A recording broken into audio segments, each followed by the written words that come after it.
This is going to be a discussion on the topic of EV modeling. Now, at this stage, you should hopefully already know how to perform EV calculations. We covered this in part 2 of the Crash Cash course. Now, we're going to take things one step further and think about the topic of EV modeling. You see, the problem with the EV calculations we ran earlier in the course is it takes a while to perform EV calculations by hand. And then if a single variable changes, we have to perform the entire EV calculation from scratch. EV modeling helps us with that because it's a way of automating the process of calculating EV using software. And there are a number of different approaches. The concept is the same, but just to give you an idea, we can run EV modeling with spreadsheets. Spreadsheets are typically much more complex and powerful than many people realize. It's possible to have very large formulas with interconnected cells on the spreadsheet, all referencing each other. It's possible to update a value at one location on the sheet, and it automatically runs hundreds of EV calculations in response to that small change. So don't underestimate what you can do with spreadsheets. Now, there was an attempt at a poker-specific piece of software. It's really been lost to time. It's not something that's really used by the majority of poker players in the modern era, and that is Card Runners EV, or CREV. It's basically a tree builder, and it was first created before the advent of solvers, but it allowed us to plot different nodes on a game tree and calculate the EV, taking into account various parameters. For example, how often someone folds, or how often someone bets, or what their range is. We were able to deduce EV. And the key difference from the way a solver works is a solver is always trying to find an equilibrium solution, whereas Card Runners EV was just a pure EV calculator. So it was possible to model a specific scenario and simply find out whether it was plus EV or not. This is very good for exploitative calculations, and this is something that solvers don't really cover. Although you may hear stories or reports of players using solvers for exploitative style calculations, a solver cannot generate the max exploit, even though it's possible to make use of node locking. A node lock generally only affects a single node on a game tree, and the end result is something that we can refer to as the minimally exploitative solution. In other words, it takes a small step towards exploiting, but it doesn't generate the max exploit. Whereas a tool like Card Runners EV had a built-in max exploit tool. So we could ask it a question such as, given the parameters that define my opponent's strategy, what is the highest EV line that I can take? Card Runners EV would model that for us. And really the same purpose when we're using spreadsheets. We're not looking to generate an optimal solution. We're looking to say, what is the max EV? If I calculate the expected value of 5 different bet sizes and see which one is highest, that's an example of EV modeling. I'm doing it to find the best exploitative strategy. Now, Card Runners EV is an example of a tree builder. It's very old. Many players don't use it anymore, but ironically, it's the only tree builder that we currently have as poker players. But perhaps the best solution might be to make use of your own custom scripts if you have the know-how.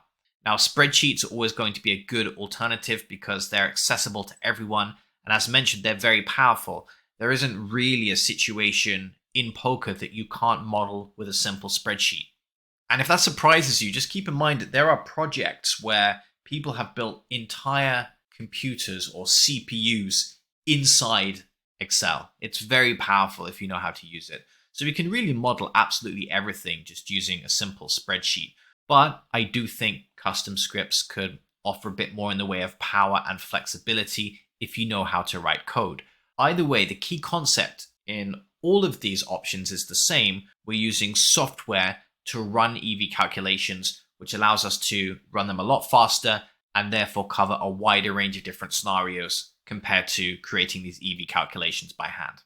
Now, we're not going to be doing a deep dive on EV modeling. This is more of an introduction to the concept. Hopefully you understand the principles, and you can take this and maybe think about how you can create your own models for exploitative calculations. We're going to see 2 examples. We're going to be modeling them in a spreadsheet. The first model is going to be a simple situation where we're looking to calculate the best exploitative bluff size in a certain river situation. We're going to have a look at triple barrel in position, single raise heads up pots, and we're going to use EV modeling to determine the best bluff sizing against the player pool. So that's a fairly straightforward scenario to model. We're then going to take a slightly more complex scenario, and that is the bet versus underbet versus check river bet problem. So the situation is we are out of position on the river, obviously first to act. Is it better to check, bet small, or go for a large bet? That's actually a very common question poker players have. It's highly dependent on the situation and typically quite difficult to answer because all three options could be viable depending on the type of hand we have. Can we use EV modeling to shed some light on a slightly more complex situation? So we're here with a spreadsheet. We're in Excel. Now you can of course use G Sheets for this as well because presumably it's free if you have a Google account. They really have many of the same functions and features. So this first example we'll look at in Microsoft Excel, but the second example is actually going to be a Google G Sheet. Now, before we pull up the population data, let's just take a quick look at what this EV modeling sheet is allowing us to do. So we're thinking about a range of different bet sizings on the river into a certain pot size. So if we imagine that we're firing a triple barrel, let's imagine there could be roughly 35 big blinds in the middle. It doesn't matter how accurate that is because the key idea is we can play around with it. If you're modeling a different situation where there's more in the river, we can simply change this value and it's going to rerun all of the EV calculations. Now, there are actually 6 EV calculations here being run. The difference is that they're being calculated for different bet sizings. Now, here in the sheet, we can specify the sizing in terms of percent pot. We have 10%, 30%, 50%, etc. And then over on the left, we can see the absolute sizing that would represent given that it's a 35 big blind pot. So if we bet 95% pot into a 35 big blind pot, then the absolute sizing is going to be 33.25 big blinds. Now, in terms of figuring out the expected value of a bluff, we need to know how often the bluff is going to work. That's the key piece of extra information here. We know how much we lose if our bluff fails. It's going to be our absolute sizing. We know how much we could potentially win if our bluff succeeds. That's going to be the big blinds in the pot. The only missing piece of information is the success frequency. So this sheet provides us the ability to input the success frequency and can see that the expectation gets adjusted as a result. Now, there are 2 different values that we calculate here. There is the expectation in big blinds, and then there is the absolute expectation, which we can see as negative in this case. So what is the difference between expectation and absolute expectation? Well, the regular expectation tells us our EV with respect to the current decision point. It imagines that we are dropped into the river situation from outer space and none of the chips in the middle were placed there by us. So this is how much we can potentially walk away with if we assume our investment in the hand is 0. So it's our EV with respect to the current decision point. Having said that, we also know that realistically we've invested around about half the pot. And the idea is that the absolute expectation starts with the assumption that we've invested exactly half of the pot. If you take a look at the formula in the top left, you can see D4 divided by 2. So that's big blinds in the pot divided by 2. In other words, if it's a 35 big blind pot, the sheet is making the assumption here that we've invested 17.5 big blinds. Now, in reality, we won't necessarily have invested exactly half of the pot. Maybe it was a 3-way situation on the flop, and as a result, we've invested less than half of the pot. So the absolute expectation is technically an estimate because it's assuming we've invested a certain amount into the pot, which may or may not be 100% accurate. But either way, it gives us the EV for the overall hand. So one of the things that we should be aware of in poker is that when we pull a trigger on an automatic profit bluff on the river, we generate automatic profit with respect to the current decision, but we still end up potentially losing for the overall hand. In fact, in most cases, if we're bluffing the river, it means we're going to lose for the overall hand. We can't really control the EV for the overall hand. That's more of a product of whether we got lucky with the board run out. What we can control is our expectation with respect to the current decision node. So it's really this that we're interested in, but the absolute expectation gives us an idea of how much we're up or down for the overall hand on average. Now, we obviously need to input some values for success frequency, and then as a result, we can compare the different expectations with respect to the current decision point. The question is, where are we going to get this data from? And in most cases, the answer will either be population analysis, or if you have enough of a sample size, it could even be a specific opponent. So here is some pool data based around PokerStars Zoom. And we're taking a look at the check fold versus river c-bet line. So we're in position and have fired a triple barrel. And what we're looking at here is population folding frequencies against bets of different sizes. So we have less than 20% pot, 20 to 40, 40 to 60. And then we have the frequency with which the player pool is folding. Now it's good to just illustrate why EV modeling is useful here. When we look at each of these numbers, we can ascertain without EV modeling which of these sizings are generating automatic profit. So for example, if we take the half pot sizing, we should hopefully have just remembered the value 33%. It's working 42%, so we're clearly generating automatic profit. But here's the thing, if we bet 2/3 pot, we're also generating automatic profit. If we bet pot size, also generating automatic profit. In fact, what we typically find is when we're looking at a zone that is overfolded by the player pool, it doesn't actually matter which sizing we bet, we're always going to generate automatic profit. But then the next question is one of these sizings slightly better in terms of EV? And that's not something that we can figure out just by looking at the numbers. Unless there's a really big, obvious gap where one of the sizings is way above the automatic profit threshold, we just can't tell by looking which of these sizings generates the highest expectation. That's where EV modeling comes in, because we can put all of these sizings into the EV finder we were just looking at. So let's do that. You'll notice that the sizings that are available in the EV modeling sheet correlate with the sizings in the Death Star HUD over on the right-hand side. You can, of course, change these values to whatever you want them to be. That's the advantage of EV modeling. You can model pretty much anything if you have enough patience for it. Just depends how complex or deep you want to go. But this exercise is really just copying across the success frequencies in order. So you can see the 10% is going to work about 15, then have 33, 42, 52, 56, and 64. So because we have this sheet in place, we were able to run 6 EV calculations in a very short space of time. And looking over the sizings, we can confirm that all of the sizings are generating automatic profit. They all have a positive expectation. But what we can also see is that there are some sizings that are inherently better than others, according to the pool data. And there should be 2 key sizings that stand out as being the best bluff sizings in the spot we're looking at, which is triple barrel in position. And you'll often find that these sizings are good for a range of different river scenarios and potentially outperform the other sizings. So the sizings we're talking about, 70%, have the EV of 6.44 there. And then we have the overbet sizing. Now the overbet sizing is technically the best at 6.65. The only thing we have to consider is that we're talking about a range of sizings against the pool here. We're talking about any sizing between 1 and 1.5, and we've assumed that that averages out at the midpoint of 125, which may or may not be accurate. So if the midpoint is, for example, 120% pot, then you can see our EV is even higher. Whereas if the midpoint across every time that sizing was used against the pool is 130, you can see our EV now drops to 6 and is inferior to the 70% sizing. Now, intuitively, from overbetting a lot of rivers, I really wouldn't be surprised to find out that it's more in this region, and we're actually generating a spike in EV by using the overbet sizing. We can't confirm that 100% because we're dealing with a bet sizing range, but the overbet seems to work very well. And the reason is fairly straightforward. Against many opponents, we perhaps generate a similar amount of automatic profit regardless of the sizing that we're using. But specifically against regs, they've been conditioned to treat overbets with an extra amount of respect. So the exploit for a reg is to actually overfold when facing an overbet.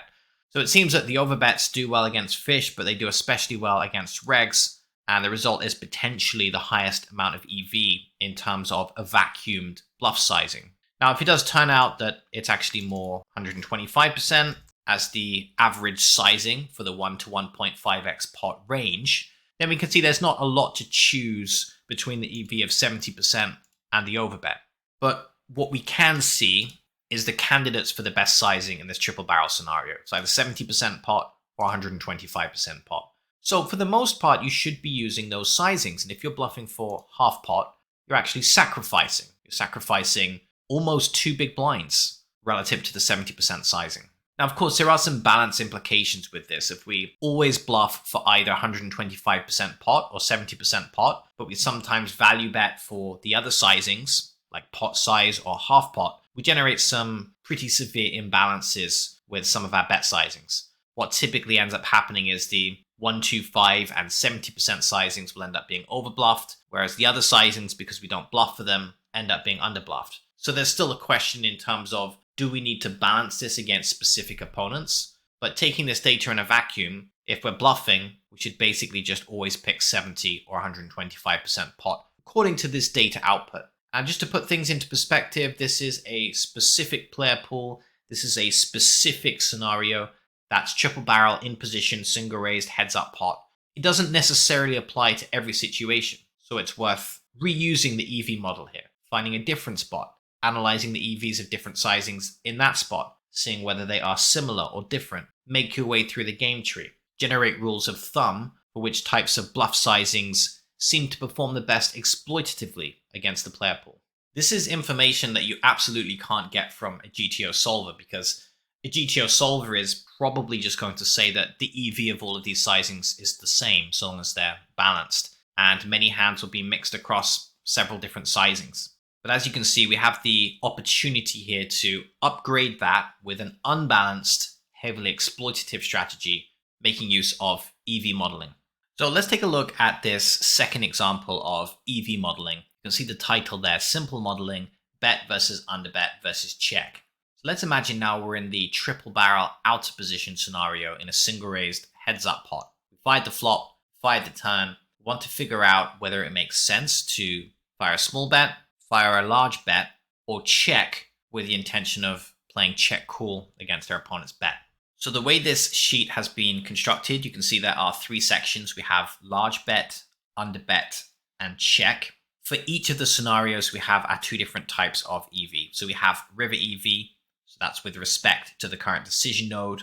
Then we have hand EV, which is respect to the overall hand, taking into account the river pot size. So you can see the river pot size is set to 40 big blinds at the moment, so fine to leave that as it is currently.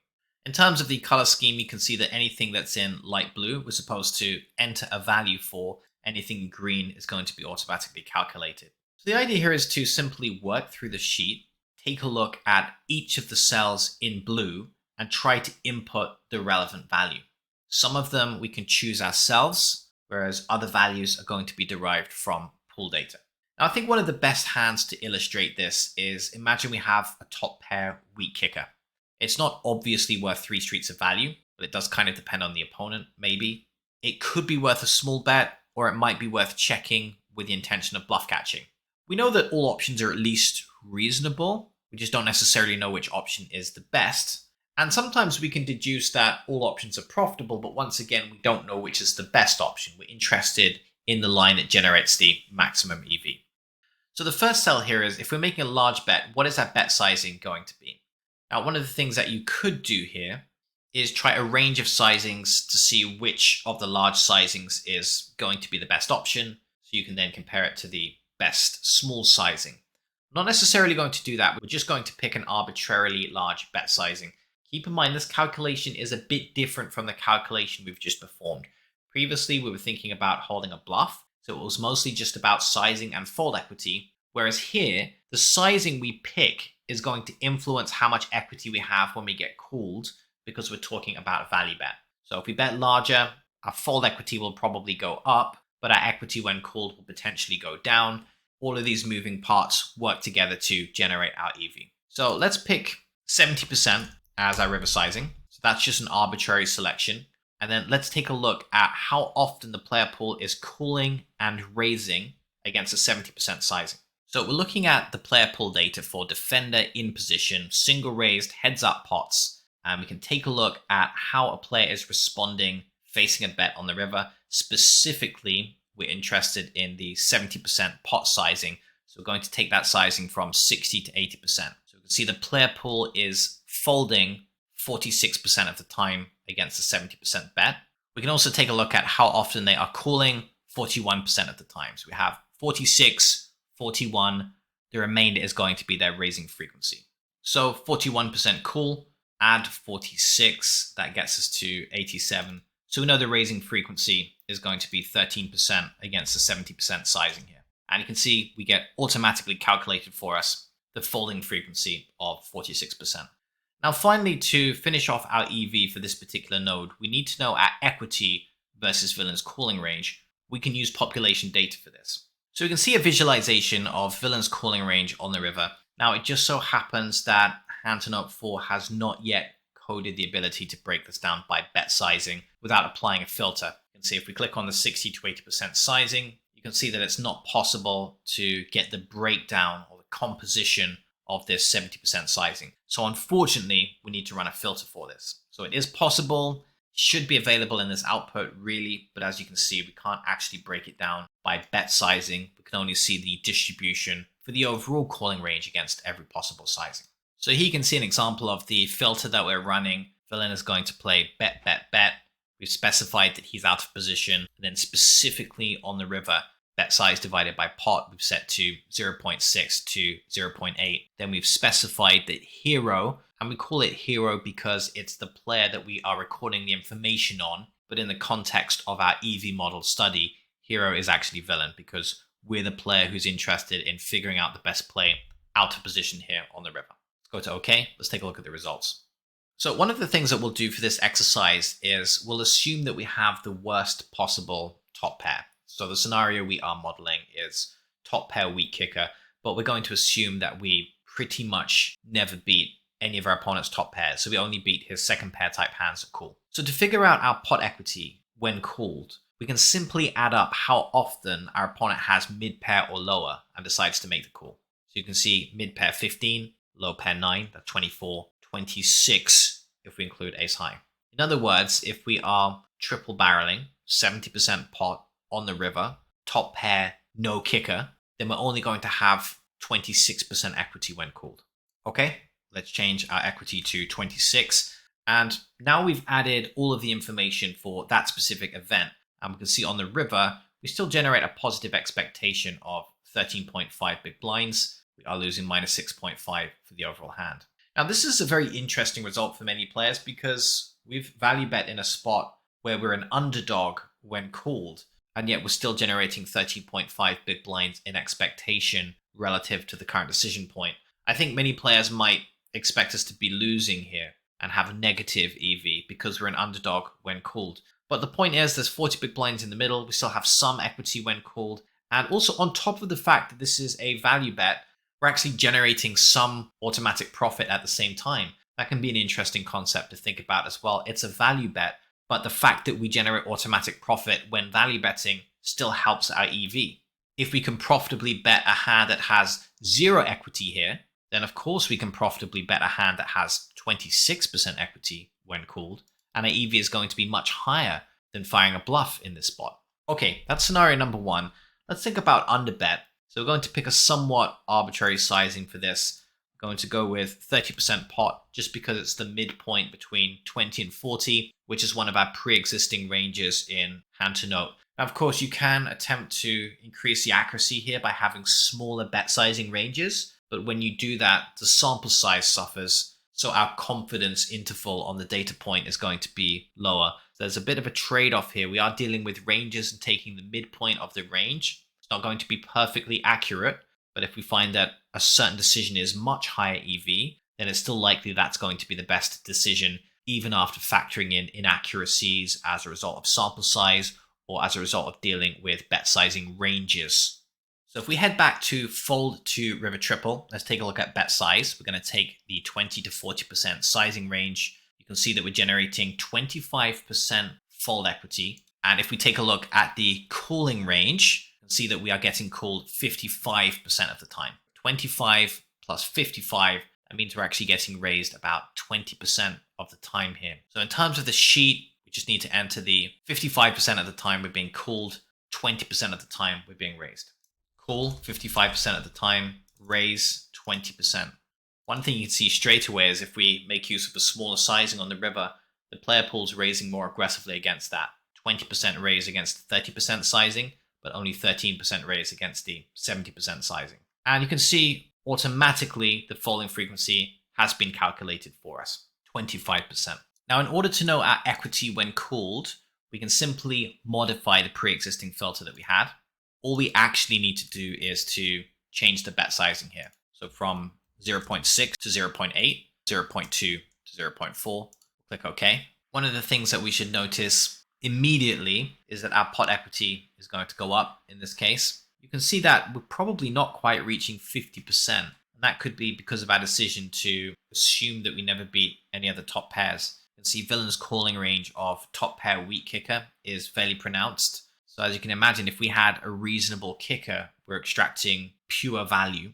Whereas if we're assuming that we always lose to our opponent's mid pairs and lower, we're actually still an underdog in this case. 20% mid pair in his calling range, 15% low pair, that's 35. Some ace highs in there as well, 39, and air 1%, 40%.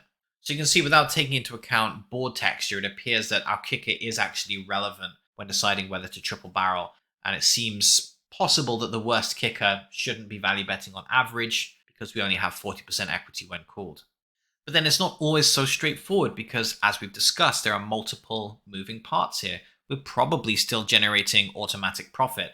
And the other interesting factor that we're not modeling, and this is why I say you can go as deep as you like with EV modeling. I think sometimes part of the skill set is understanding how deep to go where it's still relevant. You don't want to make yourself tons of work dealing with very small variables that don't really impact on the situation that much. On the flip side, it's nice to model as accurately as possible, so there's a trade-off. And one of the things that we'll notice is that when we value bet something like top pair, it impacts on the range of hands that the player pool is going to call with. It impacts on their falling frequency. What we've just looked at is generic data for what someone is calling against a river bet with when that river bet is 30% pot. It doesn't take into account the card removal effect of holding specifically top pair.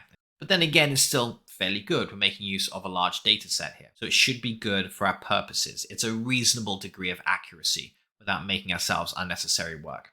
So 40% equity when called, and we can see that our river EV is now 15.1 with respect to the current decision point. What is the conclusion that we can reach so far? It's that if we have a weak top pair, assuming we're definitely going to bet, we're actually generating a higher EV by choosing a smaller sizing. Maybe it's fairly intuitive that we shouldn't be betting large when we don't really have a good kicker, but it's nice to see it represented in EV. We can now state quantitatively how much it costs us if we make a bet sizing error trying to fire the river too thin for value. Now, there is one other scenario that we want to consider. This is slightly more complex than the other two scenarios, and it's going to be the scenario when we check. And the reason why it's slightly more complex is because there are a couple of things that can happen here. Firstly, Villain might bet, but then also he might check. So we have to make sure our model takes into account both of those scenarios. So the first question we have is, well, if we check, how frequently does Villain bet?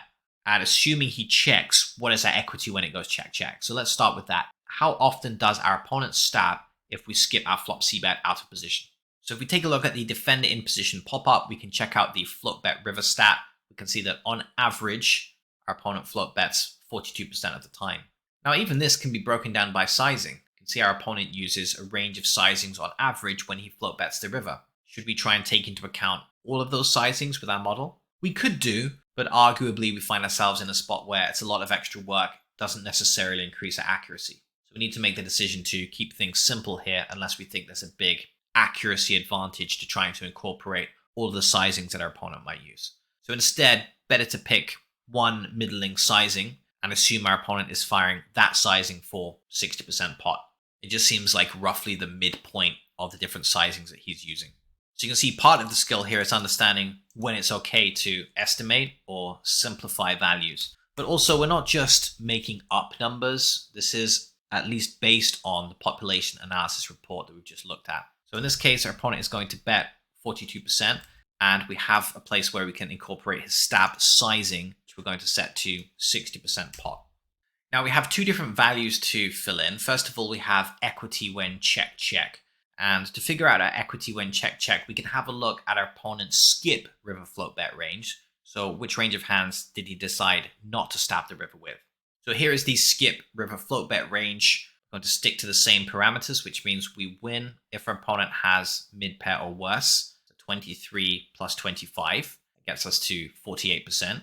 Ace high is 7%, that's 55, and air is 8%, so we can expect to have around about 63% equity if the river goes check, check.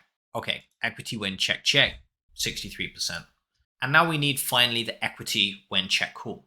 So for this, we can take a look at our opponent's float bet range. Now we want to make a decision in terms of whether it is profitable to call. So we don't just want to be arbitrarily calling in our model if we think it's going to be losing. Now we're facing a 60% bet, so we get about 27% pot odds. So we want to ensure that we have at least 27% equity still with our top pair type hand when our opponent bets. Let's take a look at his range. Air 16%, 20% if we include ace high, low pair 5%, mid pair 3%. So you can see we have about 28% equity when our opponent float bets the river. And once again, we haven't taken into account a specific sizing. We're still simplifying here. We're looking at our opponent's overall betting range across every sizing. Equity when check calls is going to be 28%. Take a look at our EV, 14.9. So a couple of really interesting takeaways from this EV modeling exercise. First of all, the EV of the check and the small bet is very similar. We have 15.1 and 14.9. This is despite the fact that we're actually an equity underdog when we bet really small, because we know that when our opponent calls, we only have 40% equity, but the EV is actually slightly outperforming the check. And the reason for that is because we're generating automatic profit still when we underbet. So when we combine our equity when called plus the fold equity we get, it ends up being higher EV to value bet the river, despite the fact that we are an underdog when called. This is, I would consider, a very advanced concept, the role of fold equity when deciding whether or not to value bet. In most cases, players are looking for very simple rules such as you need to have more than 50% equity when called in order for betting for value to be correct. And we can play around with this model and we can get a feel for the moving parts. And I think this is really the value in EV modeling. Okay, we've run a model, but then we have hypotheticals that we can pose to the model. So at the moment, we have underbet and check fairly similar in terms of EV. What if the parameters were slightly different? For example, what if our opponent is simply folding a lot more against our underbet? So instead of calling 55%, he's only going to call 40%. So he's actually folding a lot.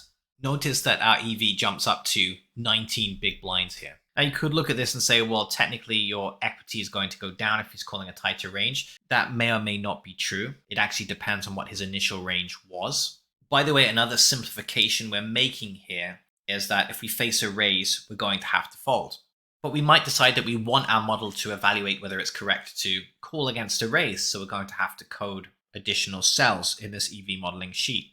At the moment, the calculations just assume if we get raised, it's game over and we're giving up. But a more accurate model might take into account the amount of equity we have against villain's raising range and decide whether it's profitable to call. If it's profitable to call, we factor in the EV of the call to the overall EV. If it's not profitable to call, we just set our EV to 0 in the eventuality that our opponent raises. Of course, we don't want to just call and then have a negative EV. Anyway, the demonstration here is the fact that we can be a clear underdog in terms of equity when called, but betting could still be the best option.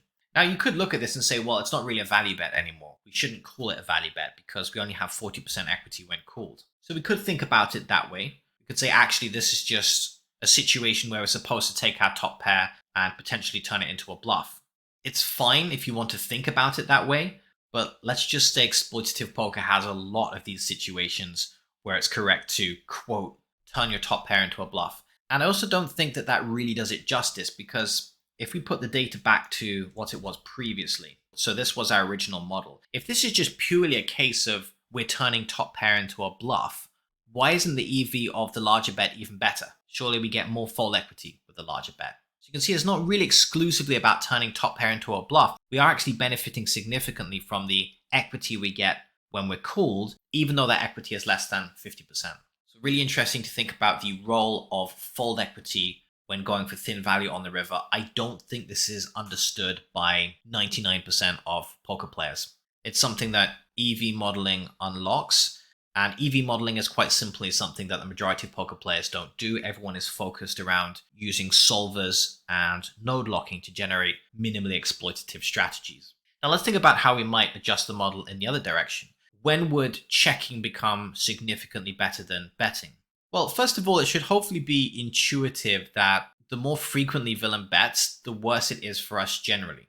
Now, the reason why we say generally is because obviously if villain bets a lot, then our equity could go up a lot, in which case it could be good to check because villain's bluffing too much. So it's not black and white, the more villain bets, the worse it is for us. Sometimes it could be quite good. Let's just model both. Let's imagine that our opponent now only bets 20% of the time, but our equity against his betting range stays the same. All of a sudden, the EV of this line skyrockets to 20 big blinds. But the other scenario, imagine that our opponent stabs 80% of the time here. Now, initially, our equity drops really drastically. And you can kind of imagine in this scenario, it's better to bet so that we shut down the float bet from our opponent. But you see, what happens in reality is our equity when we check call doesn't stay at 28% if our opponent's stabbing 80% of the time. He's clearly firing too much. What's going to end up happening is our equity is going to start going up. Let's try 40%. We're already back to where we were previously. Let's imagine that our opponent has a tendency to overbluff. So they bet 80%, but they show up with a bluff 55% of the time. I often think of that 50% as being a magic threshold. If there's ever a situation where your opponent is bluffing more than 50% of the time, it just becomes really likely that the best play is to try and get them to bluff so you can bluff catch really wide. See, EV skyrockets to 24.6. Let's try 50. You can see 50 is very good as well. 45, our EV drops to 17.5. So you can see 45 were kind of not really that much more profitable than the underbet. But as soon as we reach that 50% threshold, it seems like there's nothing else that we'd rather be doing than setting a trap so our opponent can launch a bluff. And then things start getting really crazy as this number gets above 50%. We could potentially be increasing our expectation by 10 big blinds in this scenario if you have an opponent who's just stabbing too aggressively, maybe showing up with a bluff 55% of the time after they stab. And there are players out there who play like this. So it's really good to know who they are because you can find a really simple answer to this question, trying to figure out large bet versus small bet versus check, but then you know your opponent has a tendency to drastically overbluff. There's a really good chance that the correct answer is now to check, and you could be increasing your EV significantly. So I hope there's two really straightforward takeaways from this session on EV modeling. Firstly, you understand what EV modeling is. We've seen how it can be executed with a spreadsheet. Hopefully you can at least understand conceptually how to perform a similar activity with Card Runner's EV or making use of some kind of custom script. Whatever programming language you're familiar with, you can make use of it to run EV modeling. So that's takeaway number one. Then takeaway number two is how we can use EV modeling to draw conclusions, especially alongside population data regarding which lines generate the maximally exploitative EV, then also how we can play around with those parameters to get a conceptual understanding of the moving parts. This allows us to generate an intuitive feel in-game which types of lines are likely to generate the highest expectation.